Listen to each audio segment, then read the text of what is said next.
Yo guys, today is January 1, 2026, and right now medyo sick ako.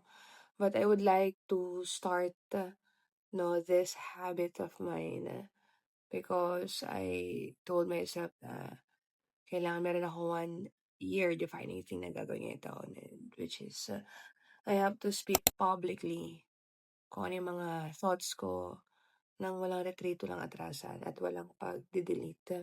So ito na, share ko sa inyo. So I'm going to audit myself. This is my video for my future self. Nasasagutin niya sa December 31, 2026. So yung unang tanong ko sa kanya is, number 1, teen or KP. Nasunod ba yung schedule na ginawa natin? Kasi gumawa ko ng schedule dito. Ayan o. So nasunod ba yung schedule na pinag-usapan natin? Number 2, yung main goal natin, which is ma-hit mo yung 1M per month, na-experience mo ba siya? Or na-consistent mo ba siya? Number 3, yung misogi natin, itong 1 year defining thing natin. Na publicly, walang delete ng post, hindi ka na matatakot magsabi ng mga naiisip or nararamdaman mo or opinion mo.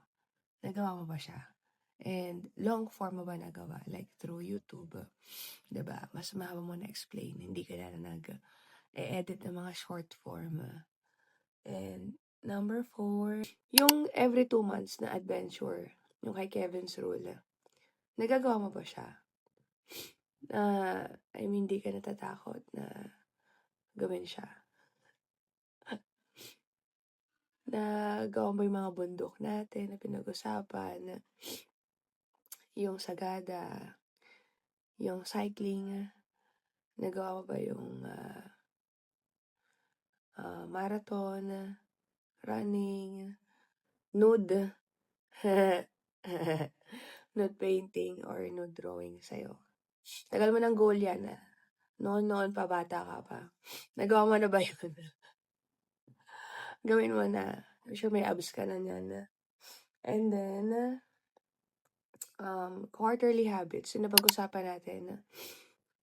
Last 2025, you had 2 new habits na nagawa. Which is, nabalikan mo, journaling. And then, of course, yung fitness na 31 years in the making. Pero finally, naging consistent ka. But right now, ang question ko is, nagawa mo ba yung no phone near bed? Nagawa mo ba yung sleep routine na 8 hours na dire-diretso? Hindi ka na ba nagigising sa madaling araw? Kasi katulad ngayon, kaya ka nagkakasakit in the present. Kasi hindi ka makatulog ng maayos. Lagi ka gising sa gabi. Maga gumising talaga yung katawan mo. Late ka matulog. So, ang nangyayari, nagkakasakit ka. Parang ngayon. So, na-priority mo ba yung rest? Hindi ka na ba natatakot magpahinga?